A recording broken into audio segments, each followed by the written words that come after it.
Bueno, imos ver agora o direccionamento IP. Todo isto que vimos, tanto os cambios de base como a lógica binaria, etc., todo isto non é máis que unha excusa ou un preámbulo ou algo preciso para poder realizar o que realmente nos interesa, que é o direccionamento IP, para poder ver o direccionamento IP. Convén dicir que, bueno, antes de nada, convén nomear ou convén falar un pouquiño do modelo de interconexión de sistemas abertos, modelo OSI, vale, desenvolvido pola Organización Internacional de Estandarización, pola ISO, no ano 1984. Vale, trátase dun modelo teórico que afronta o estudio do proceso de comunicación dividindo en 7 niveis ou capas, vale, como podes ver nesta figura. Por que se fai esta división en niveles? Bueno, faise porque trátase dun proceso extremadamente complexo, vale? Entón, chegouse á conclusión de que a división nestes niveis, exactamente, pois era unha decisión bastante óptima e eficiente, vale? Un bo xeito de visualizar este modelo, imaginalo, pois como os pon aí como un edificio de 7 plantas, vale? Cando eu quero enviar información, o que teño que facer é ir baixando cada unha das plantas secuencialmente, e cando eu recibo a información, o que fago é ir subindo cada unha das plantas secuencialmente. Na baixada, o que fago é engadir información en cada unha das plantas. E na subida, o que fago é quitar esa información en cada unha das plantas. Este proceso coñécese como empaquetado e como desempaquetado, vale? Bueno, o nivel de rede, que sería o nivel 3, vai asociado cun identificador, vale? Este identificador é o que se coñece como dirección IP, vale? Así que se coñece, a IP se coñece tamén como identificador de nivel 3. Vale? A capa 2 tamén ten un identificador que se coñece como dirección física ou dirección de MAC. Bueno, a dirección IP tamén se coñece como dirección de rede. E tamén teríamos un identificador na capa 4, vale? Que sería o porto, vale? Bien, algo que diferencia a IP do resto é que a IP é algo co que interactúa máis o usuario, vale? Utilizando pois a configuración TCP/IP, vale? Todo o mundo configurou algunha vez un interfaz de rede, ou, bueno, algunha vez tivestes que poñer algunha IP no que é unha URL, vale? E dos tres identificadores é do máis utilizado polos usuarios, vale? Tamén convén dicir que o dúo IP-porto coñéceselle como socket, vale? Un socket debería ser único nunha subrede, vale? Pero o que o porto, bueno, a IP tamén debería ser única na subrede, pero o porto pode repetirse, vale? Non hai problema por que se repita. Ben, vamos a falar agora do problema na identificación dos nodos dunha red, vale? Un nodo, un host dunha red, é todo aquele equipo, que sexa o tipo que sexa, que posee un identificador nesa subrede, vale? Que pode ser unha impresora, un PC, un móvil, un servidor, un router, etc. Vale? Ben, cando un nodo, perdón, estamos por aquí, vale. Cando un nodo da rede quere comunicarse con outro nodo, pode dirixirse a él sin ningún tipo de, bueno, de trampa, ni de traducción, ni nada, directamente, vale? Así que un bo xeito de traballar cos nodos sería, pois, utilizar números, vale? Sabedes que internamente os ordenadores traballan moi ben a nivel numérico, vale? Entón, pois eso, numeralos sería unha solución bastante óptima e eficiente, vale? Entón, o que se trataría de darlle un identificador numérico único dentro desa rede, vale? Que pasa? Aquí xurden varios problemas. Ademais de identificar os hosts e ademais de identificar as subredes, porque, bueno, aquí estamos vendo que a subrede é única, vale? Única e mínima, pero como vedes, eso non é o mundo real. No mundo real, por regla xeral, as subredes pois, dunha empresa poden ser incluso varias, e dentro desa subred pois, pode haber diferentes equipos, vale?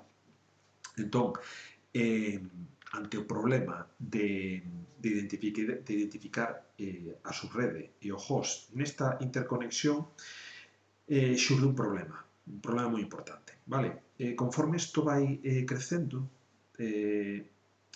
as comunicacións cada vez eran máis ineficaces, vale? Chegando a facer incluso que fose posible que colapsase o sistema de comunicación, que colapsase toda a red, vale?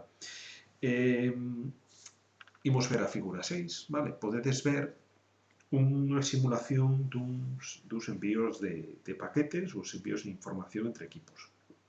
Vale, fixadevos, supoñamos que o equipo A2 se quere comunicar, vale? O equipo A2 se quere comunicar co equipo D3 que o temos aquí abaixo, vale?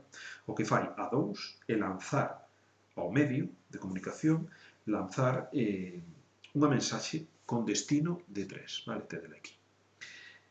Entón, esa mensaxe se difunde por todo o medio e chega a todos os equipos. Vedes que todos os equipos reciben esa información, vale? Xa vedes que aquí, pois, para un pequeno mensaxe, todos os equipos están recibindo información, vale? A maioría das veces, un equipo estará recibindo información que non é para él, vale? Entón, isto é un problema, porque isto incluso sería unha red pequena. Vos pensade, por exemplo, na rede do instituto, cada aula pois temos 30 ordenadores, hai como 10, 15, 20 aulas, pois, bueno, imaginadevos se cada vez que un ordenador quere contactar ou quere enviar algo a outro ordenador, todos os ordenadores recibirán esa información, vale? Co cal chega un momento que a rede se degrada tanto que o medio sempre está ocupado, vale? Prodúcense colisións, que como se denomina cando dous envíos coinciden no mesmo medio, vale?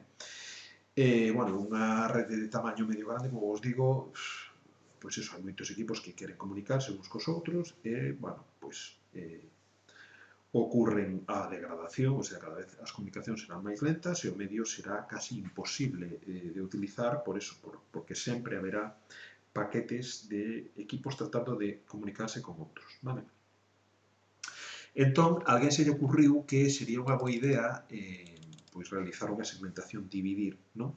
Entón, por eso aparece a técnica ou a tecnoloxía denominada enrutamento ou routing, e é o equipo específico denominado, que seguro que a todo o mundo lle sona, que é o enrutador, encamiñador ou router, vale?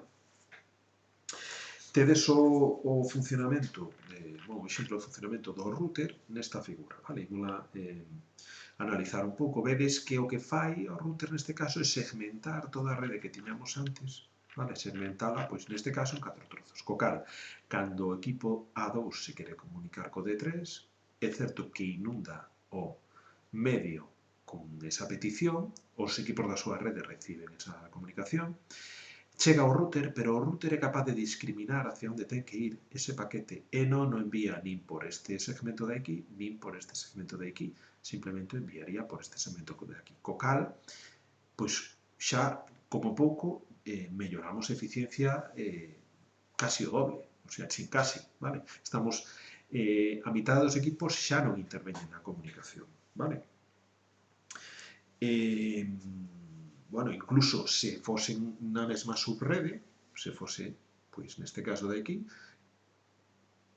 este segmento, nin este segmento recibirían dita información, vale? Así que o router fai o papel de dirixir o tráfico, vale? Enruta, escolle o segmento ou a subrede de destino dende a subrede de orixe, vale? Tendo en conta a información que lle ven no paquete, pois é capaz de decidir hacia onde ten que enviar, vale? Bueno, no mundo real, este control sobre as subredes dice aí que exercía un organismo gubernamental dos Estados Unidos denominado Internic, vale? Isto evolucionou e no ano 1988 asume este papel de xito oficial a ICANN, vale? Que é un organismo non gubernamental.